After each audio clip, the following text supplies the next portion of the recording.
제5장. 예수께서 무리를 보시고 산에 올라가 앉으시니 제자들이 나온지라. 입을 열어 가르쳐 이르시되, 심령이 가난한 자는 복이 있나니 천국이 그들의 것이며, 애통하는 자는 복이 있나니 그들이 위로를 받을 것이며, 온유한 자는 복이 있나니 그들이 땅을 기업으로 받을 것이며, 의에 줄이고 목마른 자는 복이 있나니 그들이 배부를 것이며, 긍휼히 여기는 자는 복이 있나니 그들이 긍휼히 여김을 받을 것이며, 마음이 청결한 자는 복이 있나니 그들이 하나님을 볼 것이며, 화평하게 하는 자는 복이 있나니 그들이 하나님의 아들이라 일컬음을 받을 것이며, 의를 위하여 박해를 받은 자는 복이 있나니 천국이 그들의 것임이라.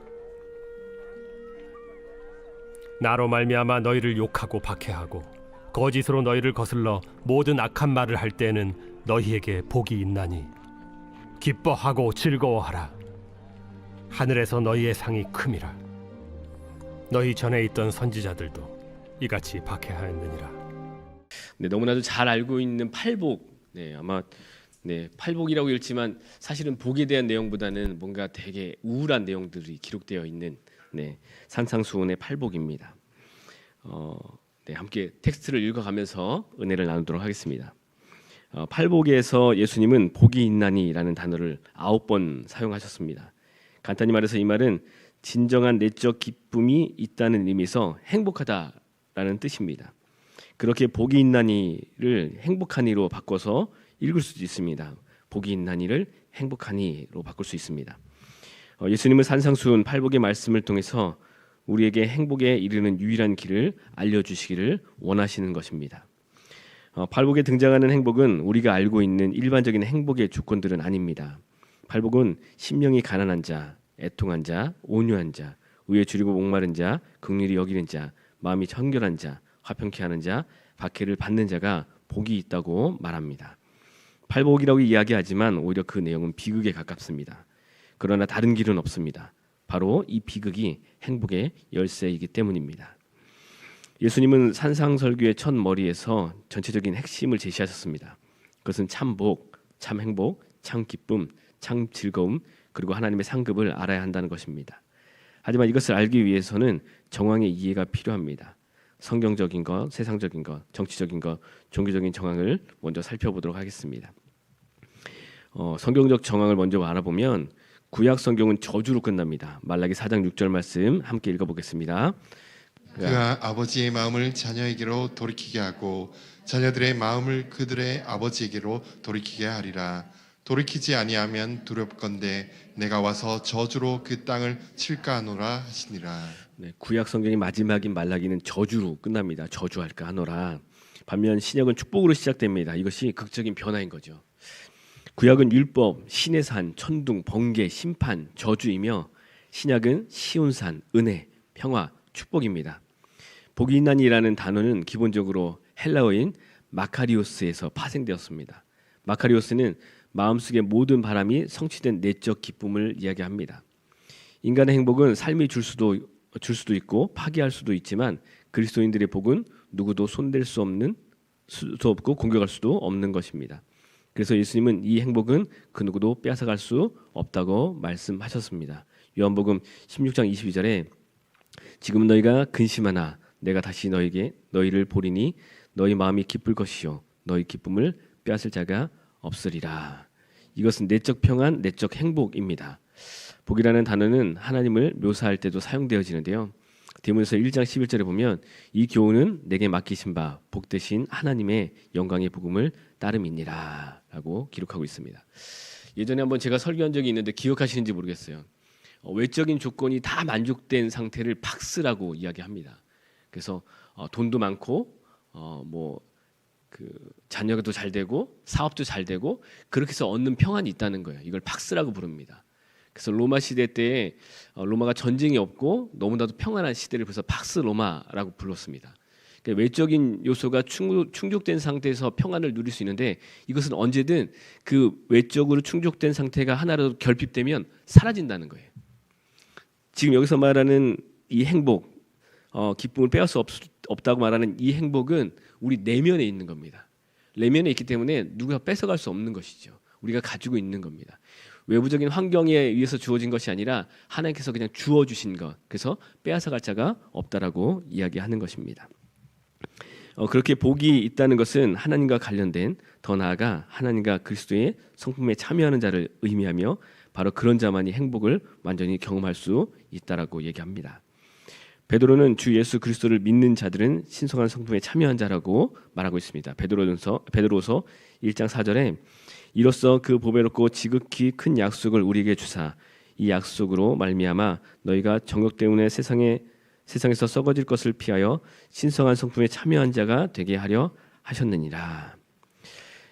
그렇기에 우리는 하나님과 주 예수 그리스도의 성품과 똑같은 내적 만족, 마음 깊은 것에 똑같은 행복을 누릴 수 있는 것입니다.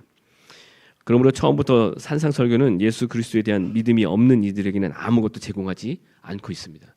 이게 무슨 말이냐면 예수님을 믿지 않는 사람들에게는 이 지금 하나님과 예수님이 누리고 있는 충만한 기쁨을 누릴 수 없다는 거예요. 거듭난 자가 아니면 누릴 수 없다는 거죠. 산상설교는 사실은 제자들에게 주신 말씀입니다. 근데 많은 무리가 오기 때문에 그 무리들도 같이 들었을 뿐이지 이 산상설교는 제자들을 향해서 주신 말씀, 예수님을 믿는 자들에게 주신 말씀이라는 것입니다. 이 땅의 첫 왕인 아담의 실패로 옛 언약은 저주로 끝납니다. 말라기 4장 6절 말씀이고요. 그러나 새로운 왕은 이 땅에 오셔서 다스리며 복을 주십니다. 그래서 신약은 약속으로 끝납니다. 요한계시록 22장 20절 말씀 함께 읽어보겠습니다. 이것들을 증언하시니가 이르시되 내가 진실로 속히 오리라 하시거늘 아멘. 주 예수여 오시옵소서. 산상설교는 이 왕이 복을 갈망하는 자들에게 저주 대신에 복을 주시는 훌륭한 말씀입니다. 새 시대가 도래했고 새 왕이 나타났으며 새로운 메시지가 선포되어졌습니다. 우리가 받아야 될 저주를 그 왕이 다 해결하셨죠. 다 받음으로 인해서 이제 우리가 저주가 아니라 복을 받는 존재가 되었다는 것을 의미하는 것입니다. 이제 세상적인 정황을 함께 살펴보겠습니다. 예수님의 메시지는 세상적인 태도를 압도합니다. 인간의 텅 빈 영혼을 외적인 것으로 채울 수 없습니다. 그러나 세상은 채울 수 있는 것처럼 애를 씁니다. 솔로몬은 역사상 가장 훌륭한 왕이었습니다. 세상의 기준에 따르자면 그는 당연히 행복해야 할 사람이었습니다. 그는 역사상 가장 지혜로운 사람이었으며 모든 것을 다 가졌으며 무엇 하나 부족한 것이 없었습니다. 세상의 기준으로 본다면 그는 한없이 행복한 사람이어야 했습니다. 그러나 그는 이 모든 것에 대해서 헛되고 헛되니 모든 것이 헛되더라고 이야기하고 있습니다. 전서 1장 2절 말씀, 전도자가 이르되 헛되고 헛되며 헛되고 했더니 모든 것이 헛되도다. 여기서 헛되다는 것은 텅 빈, 공허하다는 것을 뜻합니다. 공허한 영혼은 세상의 시시한 것들로 채울 수 없다는 것이죠. 물질적인 것으로 영적인 필요를 채울 수 없다는 것입니다. 영혼이 공허한데 아무리 많은 것들을 소유한다 하더라도 이게 채워지지 않는다는 거예요. 내가 영이 공허한데 아무리 물질이 많아도 채워지지 않는다는 것이죠. 우리가 착각하는 것이 뭔가 공허한 것 같은데 다른 것들을 막 채우려 한다면 더 공허해지는 거예요. 채워지지 않으니까 이게 아닌가 보다 하고 해서 고민하고 또 다른 걸로 채우기 시작합니다. 그렇게 해서 빠져올수록 늪에 빠지게 되는 거죠. 계속 공허해지는 거예요. 이것이 왜 이렇게 공허한가? 내적인 공허함이 있기 때문입니다. 계속해서 읽겠습니다. 하나님께서 죄송합니다.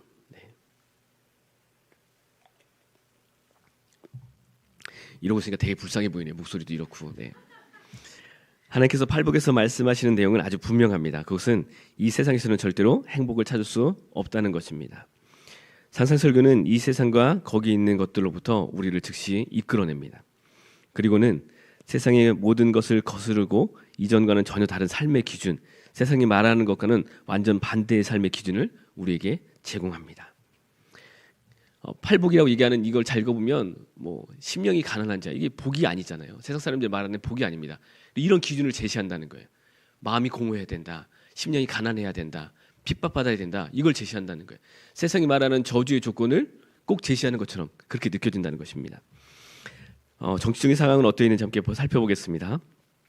유대인들은 메시아를 고대하고 있었으며 그들이 바라던 메시아는 정치적인 통치자였습니다. 그들은 백마를 타고 예루살렘에 입성하여 모든 로마인을 쳐부술 영웅을 원했습니다. 요한에 따르면 예수께서 공생애를 시작할 때 복지국가를 꿈꾼 이들은 그들을 갈릴리 왕으로 삼으려 했습니다. 예수께서는 수천 명을 먹이셨습니다. 그 때문에 다음 날 아침 공짜 식사에는 더 많은 사람들이 찾아왔습니다.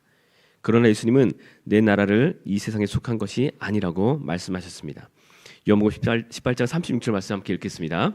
예수께서 대답하시되 내 나라는 이 세상에 속한 것이 아니니라. 만일 내 나라가 이 세상에 속한 것이었더라면 내 종들이 싸워 나로 유대인들에게 넘겨지지 않게 하였으리라. 이제 내 나라는 여기에 속한 것이 아니니라.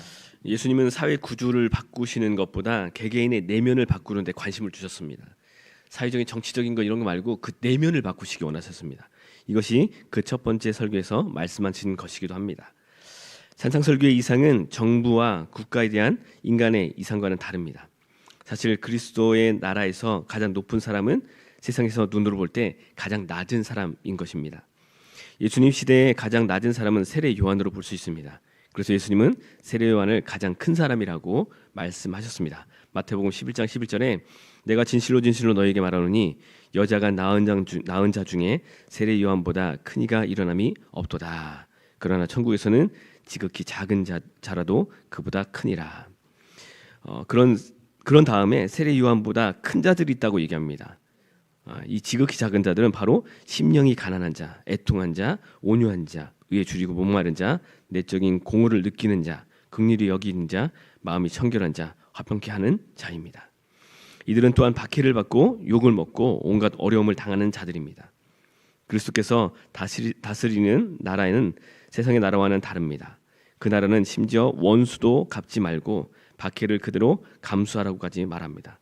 이렇게 사는 사람들이 복이 있다라고 말합니다. 이 메시지는 유대인이 메시아가 말할 것이라고 기대했던 것과는 정반대의 이야기입니다. 어쩌면 우리도 예수님 다시 오시면 이런 것들을 기대할 수 있어요. 예수님께서 나의 삶에 나의 원수된 사람들에게 이렇게 복수하기를 원할 수 있지만 반대로 말씀하신다는 거예요. 세상의 가치관과 반대의 가치관을 하나님 나라가 가지고 있다는 것을 볼 수 있습니다. 종교적 상황을 함께 보겠습니다. 예수님은 모든 거짓된 종교주의자들 및 직업적인 의식주의자들과 맞섰습니다.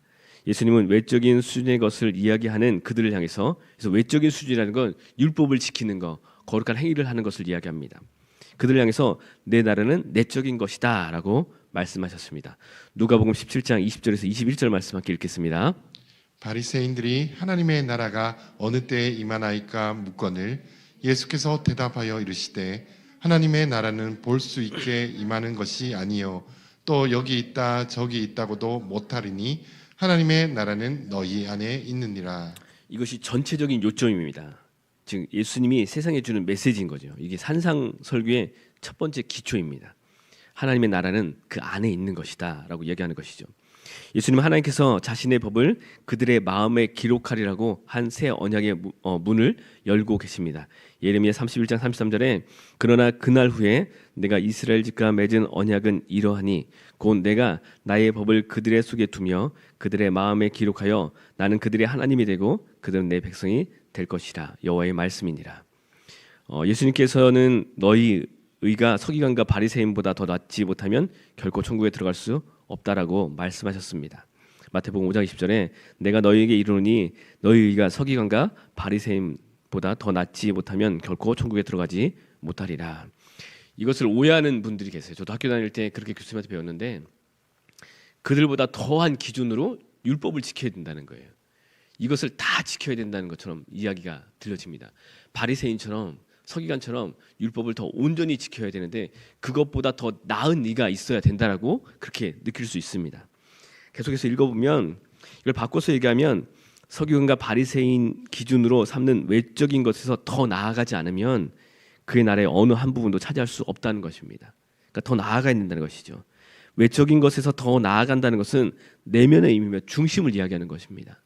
겉으로만 할 것이 아니라 그 중심에 내적으로 그것을 지켜야 된다는 것이죠. 왜냐하면 하나님께서는 중심을 보시기 때문입니다. 사무엘상 16장 7절에 여호와께서 사무엘에게 이르시되 그의 용모와 길을 보지 말라. 내가 이미 그를 버렸노라. 내가 보는 것은 사람과 같지 아니하니 사람은 외모를 보거니와 나 여호와는 중심을 보느니라 하시더라. 또한 잠언 44장 23절은 모든 지킬 만한 것 중에 더욱 내 마음을 지키라. 생명의 근원이 이에서 남인이라고 말하고 있습니다. 성경이 내 마음을 지키라고 할 때 이것은 영적 자아를 이야기하는 것입니다. 여러 가지 정황들을 봤는데요. 이 정황들을 통해서 그럼 팔복의 개념들 또한 팔복의 내용들을 함께 살펴보고자 합니다. 오늘은 그 첫 번째인 심령이 가난한 자는 복이 있나니라는 것을 함께 살펴보겠습니다. 하나님께서는 우리가 행복하기를 원하십니다. 하나님께서는 우리에게 복이 있기를 원하십니다. 그리고 하나님께서는 우리가 행복하고 복이 있을 수 있도록 원리를 제시해주고 계십니다. 복을 받기 위해서 원리를 제시해주고 계시다는 거예요. 이것은 구별된 삶입니다. 하나님은 세상 모든 사람의 창조자이십니다. 그러니 인간들은 어떻게 하면 자신의 창조의 목적을 성취할 수 있는지 하나님께 물어야 하는 것이죠. 우리가 행복하게 사는 방법은 창조의 목적대로 사는 것입니다. 담임 목사님이 늘 말씀하시는 것인데요. 그럼 나의 창조의 목적이 무엇인가? 이것을 묻기 위해서는 하나님께 물어야 된다는 거예요. 근데 이 하나님께서 우리에게 그렇게 행복할 수 있는 조건을 제시해주고 계시다는 것이죠. 그것이 팔복입니다. 예수님은 팔복에서 제일 먼저 심령이 가난한 자를 다루고 계십니다. 왜 심령이 가난한 자에게서 시작을 할까요? 이것은 그리스도인의 근본적인 성품이기 때문입니다. 심령이 가난하게 되는 것은 하나님 나라에 들어가는 모든 이의 삶에서 반드시 먼저 일어나야 하는 것입니다. 다 비워야 채울 수 있는 것입니다. 심령이 가난하다는 것은 다 비우는 것입니다. 많은 분들이 다 가지고 있는 상태에서 뭔가를 채우려 하니까 채워지지 않는 것이죠. 이게 가장 기본입니다. 비우는 것이. 심령이 가난은 모든 축복의 기본입니다. 하나님은 비천한 자에게 은혜를 주십니다. 심령의 가난이 출발점이 되어야 하는 것도 바로 이 때문입니다. 하나님께 나아가는 유일한 길은 우리의 불의를 고백하고 하나님의 기준에 이룰 수 없는 우리의 무능력을 고백하며 우리는 할 수 없다고 고백하는 것뿐입니다. 이걸 다른 말로 표현하면 복음입니다. 우리는 할 수 없다는 거예요. 뭔가 할 수 있는 것들을 열심히 하고 나서 하나님이 이 부분만 안 되네요 라고 하는 것이 아니라 우린 전적으로 할 수 없습니다를 고백하는 것이죠. 이것이 복음입니다. 심령이 가난하다는 것의 정확한 뜻은 무엇인가? 이것은 영적인 가난을 의미합니다. 여기서 가난을 뜻하는 헬라어 명사는 부토카스에서 파생되었습니다. 부토카스는 자신의 신분을 알리는 것조차 몹시 부끄러워하는 거지를 말합니다. 이것은 보통 가난한 것이 아니라 구걸할 정도의 가난을 뜻합니다. 이것은 전적으로 다른 사람에게 의지해야 하는 사람을 일컫습니다. 그날 벌어야 그날 먹을 수 있는 사람, 이런 거지를 얘기한다는 거예요. 예수는 바로 심령이 가난해서 전적으로 다른 사람을 의지해야 하는 사람이 복이 있다라고 얘기합니다. 그는 완전 무능하며 전적으로 은혜에 의존해야 하는 사람입니다.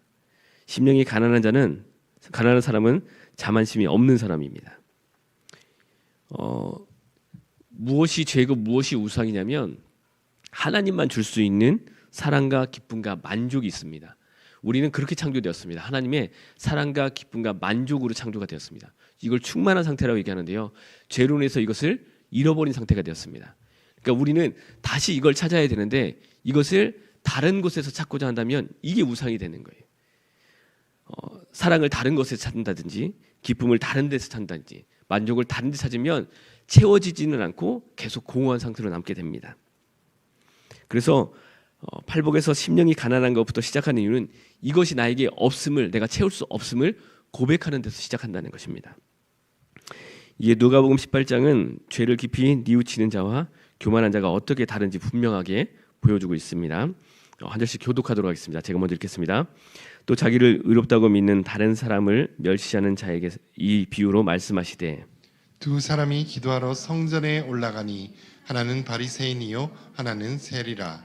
바리새인은 서서 따로 기도하여 이르되 하나님이여 나는 다른 사람들을 곧 토색, 불의, 간음을 하는 자들과 같지 아니하고 이 세리와도 같지 아니함을 감사하나이다. 나는 일해에 2번씩 금식하고 또 소득의 11조를 드리나이다 하고 세리는 멀리 서서 감히 눈을 들어 하늘을 쳐다보지도 못하고 다만 가슴을 치며 이르되 하나님이여 불쌍히 여기소서 나는 죄인으로소이다 하였느니라. 내가 너희에게 이르노니 이에 저 바리새인이 아니고 이 사람이 의롭다 하심을 받고 그의 집으로 내려갔느니라. 무릇 자기를 높이는 자는 낮아지고 자기를 낮추는 자는 높아지리라 하시니라. 아멘. 이것은 자기 의에 빠져서 교만하게 이를 데 없는 바리새인과 하나님의 자비를 간과하는 세리의 이야기입니다. 결론이 어떻게 났는가? 14절입니다. 내가 너희에게 이르노니 이에 저 바리새인이 아니고 이 사람이 이 세리가 의롭다 하심을 받고 그의 집으로 내려갔느니라. 무릇 자기를 높이는 자는 낮아지고 자기를 낮추는 자는 높아지리라 하시니라. 이것은 너무나도 분명한 말씀입니다. 심령이 궁핍한 자는 복이 있습니다.